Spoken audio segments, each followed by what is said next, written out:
to FaBled Hunters. I'm Yuanji. I'm Saint. And today we're going to open some stuff. Are we?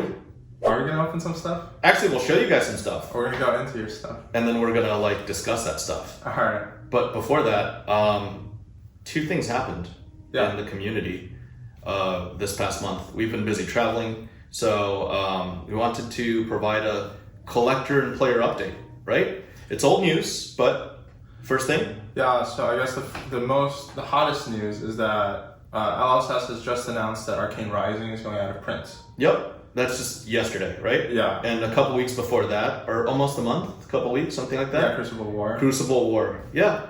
WTR has to also be on its way out, right? I mean, I think everybody saw this coming, and I think this is classic supply and demand. You cannot expect a publishing company to publish infinitely or indefinitely.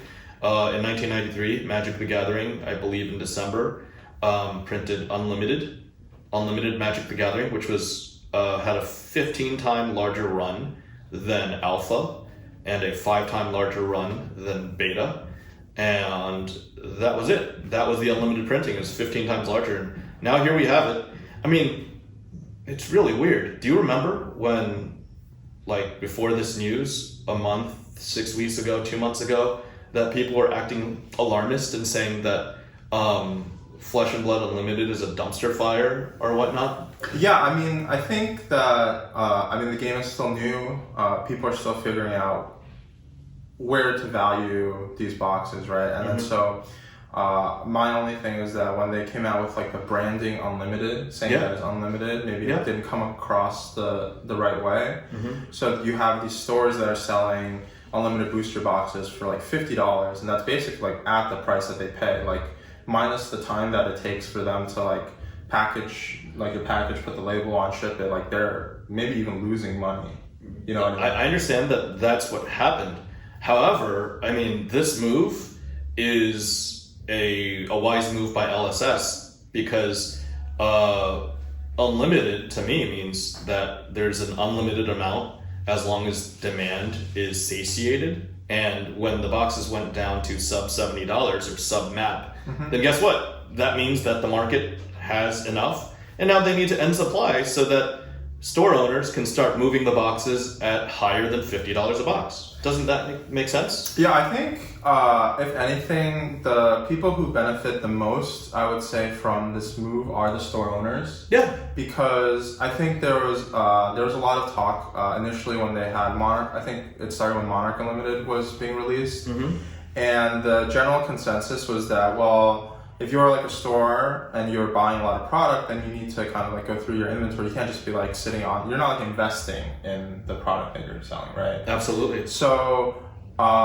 when you have the box prices at where they were, then it's really unhealthy, I think, for the game, for the store owners to have to kind of fight against themselves to try to carry the game. So I think this is a good move on LSS's part to kind of support the stores that support them. Well, I agree with you completely, and LSS is about supporting the local game store, despite what some people, on the interwebs want to claim. This is really good for the people that have been loyal and that have been buying the unlimited product.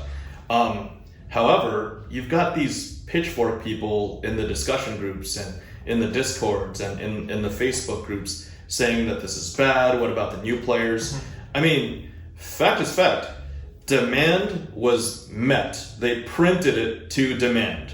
And not only that, there's another wave still on the way. So what is everybody's problem?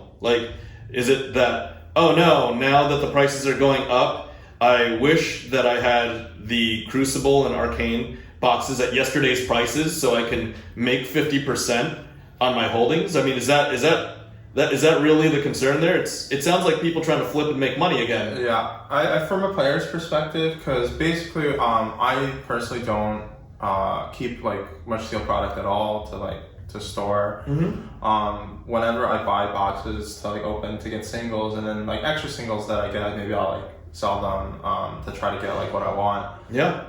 But if you wanted to buy Arcane Rising when it was being printed, there were definitely periods of time, unless you just got into the game now, there are definitely periods of time that you could buy into it. I think that LSS kind of releasing that like little Easter egg in their announcement of showing the Arcanine skull cap was getting reprinted soon. Like it's in an upcoming set with the code EVR. EVR, Yeah. Everfest, I believe. Yeah. That's what people are theorizing. Yeah, that's what they're saying. But I think that them putting that out there is kind of throwing a bone to like maybe newer players where, look, like they're not stupid. They know the cards that are good. Yeah. And so they're going to reprint them for the people who are getting into the game, so that you don't have to like spend, I don't know, like it was like $350 or $300 for Arcanine Skull Cap now. Or a set of Command and Conquers, 3 Command and Conquers. People are like, oh, what are they going to do about Command and Conquer? What about people that need to play Arc? If you needed to play Arc, there's still a whole wave coming of Arc, and it's been sitting on shelves. If you really wanted to, it's been sitting on shelves for $50 to $70 for the past month or two. I think Crucible was the same way. There were 3 waves printed of the Crucible, and the product is stagnating. And now that it's discontinued, that's when you get the complaints. Yeah, I think I saw the cheapest that I've seen was like there were stores that were doing like bundle deals or something. You could get like, including Arcane Rising, like Arcane Rising box for around $50 to $60. Yeah. And so there were definitely opportunities for you to buy it. Absolutely. And I would say, as a collector, from a collector's perspective, let's stop being salty about what could have or would have or should have happened yesterday. Monarch First Edition is still available. It's still cheap.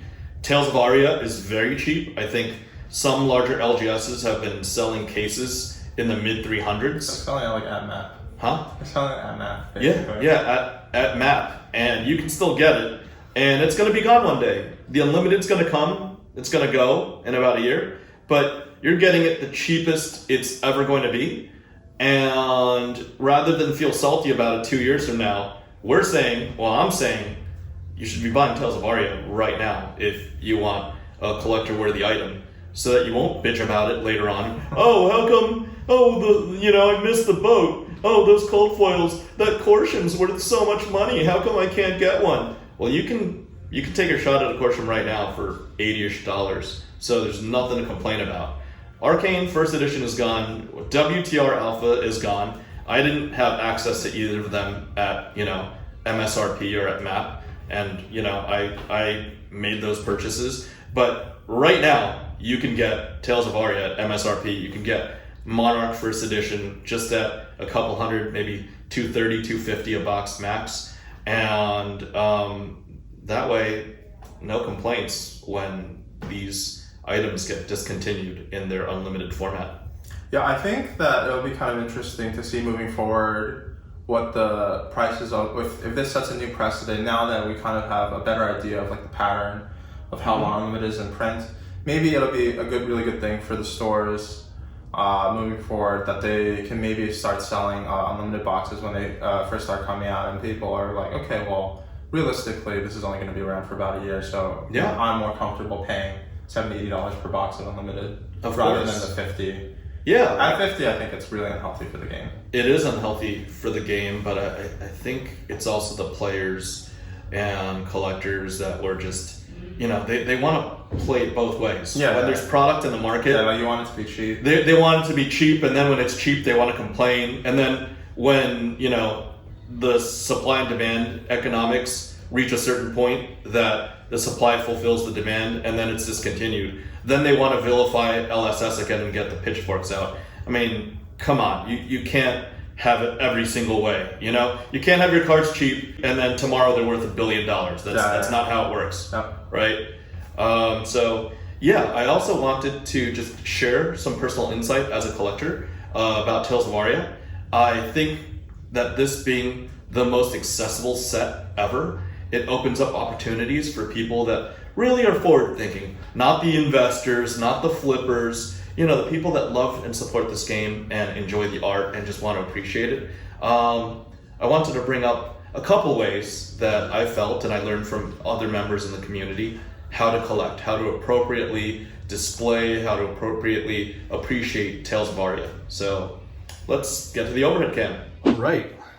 Yuanji, let's get this kicked off. Okay. So basically, the dilemma is having so much access to Tales of Aria. I really didn't know how to collect or what to collect. Like, you've just got stacks of cards, but sounds like first world problems. Well, not really. Not when the boxes are $80. There are a lot of people that can get the cards that they want, and they'll get duplicate cold foils, and they could go on TCG Player and sell the excess, right? I wouldn't call these first world problems. You look at this. I mean, these tokens are cheap. Winter's Whales, a couple dollars right now, I'm guessing. Yeah, right? almost all the Majestics are. I would say that I think the most expensive ones are probably in the $3 to $5 range. Yeah, and if anybody has a disposable income to collect a trading card game, right now this is like the best time. Like me, these are all non-foils. I always want something to play with. Are you a big foils guy when you play? No, not at all. You don't not like at all. Like, I like preserving foils. I like preserving cards. Yeah. And I will maybe slab some foils if there wasn't a viable option. That's a different story. Yeah, we already went over we made an hour-long video about that. Yeah. But look, I mean, I just want to be prepared. So I think on a basic level, there are no cold foils in here. Like, and I'm midway through building. I think I only got up to 1 through 50 so far. Okay. But basically, the idea is just have a non-foil playset, and you don't need to do this with unlimited because this is way more organized than me. So I know, like, for me, I just have like a bulk box at home, and I have to dig through to find like the cards that I want. If I had something like this, it'd be a lot easier. Like, I want to build a deck, then like even the tokens. Like, I'm missing some commons, but even the tokens, I know I don't need 3 of every legendary, but as long as they're not cold foils, I'll just put. I'm guessing like 115 is probably a cold foil card of some sort, and that would need maybe Crown of Seeds or something. Probably, right? Yeah, maybe. Yeah, it's an Earth card. It goes. Oh, yeah, that makes sense. Crown of Seeds is there, but yeah, basically, you guys get the idea. This is, I would encourage, even if the collectors at home don't have all of the code foils, just start. Like, put 3 of every token. Just have pages to look at because, like, artwork like Turn Timber, Mulch. I mean, I love the artwork on all of Aria. It's amazing. Like, this girl, she looks like she can, do some owning. Have you watched growing up Xena Warrior Princess? Warrior? I love it. That and Hercules back in the 90s, right? Yeah. A little bit We're like dating ourselves. Yeah. Yeah. Hey, you brought it up. I just answered in the affirmative, Yuanji. Yeah. So basically, I would say that just a playset first, with or without cold foils. That's one way to go. This is again same playset, missing the commons. I'll finish it eventually, but it's not not worth like bringing up in the future. So that's a playset. And I recently talked to a couple of other big collectors. You heard of Salty Whale? Yeah, he was actually at the callings, or I think he was at Nationals. He was, yes. I met him really quickly at Nationals, and we both didn't do that well. I think the videos will be out by the time I have a story about not doing well at Nationals. Oh, yeah? So, like saying right now in the world, I'm like probably like the lowest ranked classic constructed player in the world. Really? I'm like number 2,580. Oh, man. Because at Nationals, like I did pretty well in drafts, enough to like keep playing. Yeah. But I just kept on losing at CC. Oh, so my record at CC is like 3-8. Well, I did well at the first 2 callings, but like I went 0-3 and dropped with Dorinthia. Well, so I actually have one more like net loss than you. Oh, really? Because you just like cut your losses. I just kept losing. You kept losing? Oh, man. I see how that could be a problem. Yeah. So what I started building was a master set. I didn't know about this before, but in case you don't, like if you didn't know, now you know. A master set is 1 of every foil